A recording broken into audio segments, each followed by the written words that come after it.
বাণীপ্রসাদ মজুমদারের লেখা জননী জন্মভূমিশ্চ। 100 কোটি ছাড়িয়ে গিয়েছে আমাদের জনসংখ্যা।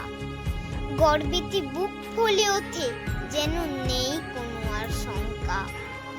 অথচ সবার দুবেলা জোটে না দুটি, ভাত রুটি লঙ্কা।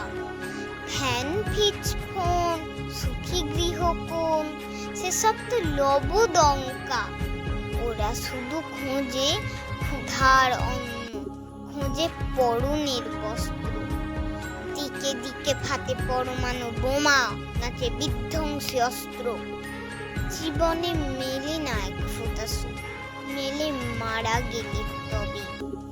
বলু বলু বলু সবে, শত বিনা বেনু রবে।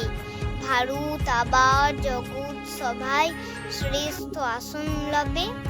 পেরিয়ে গিয়েছে স্বাধীনতার ওই অর্ধশতবর্ষ।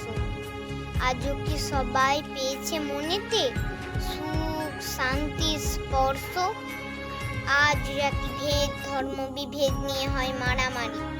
মুঠো ভাতের তরে কুকুরের সাথে চলে কাড়াকাড়ি। শিশু শ্রমিকেরা খাতে মাঠে ঘাতে, কলকারখানা মিলে এখানে ওখানে বাজারে দোকানে মরে খেতে তিলে তিলে। কেড়ে নেয় ক্ষুধা ওদের হাতের স্বপ্নের ঝুমঝুম। এমন দেশটি কোথাও খুঁজে পাবি না তুমি। সকল দেশের রানী সেজে আমার জন্মভূমি।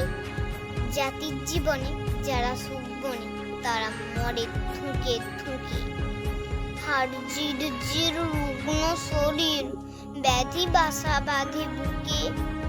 রক্তে ও ঘামে জীবনের দামে, রোদে পুড়ে জলে ভিজে। অপরের ঘরে যারা খুশি ভরে, মাথা খুঁড়ে মরে নিজে। ওদের জীবনে নেই কোনো সুখ, নেই উৎসব পুজো। অনাহারে পুরো, অকালেতে বুড়ো, শরীরটা পেকে কুঁজো। মাথা নুয়ে নুয়ে যায় থেকে ভুয়ে, মরুনি শান্তিদাতা।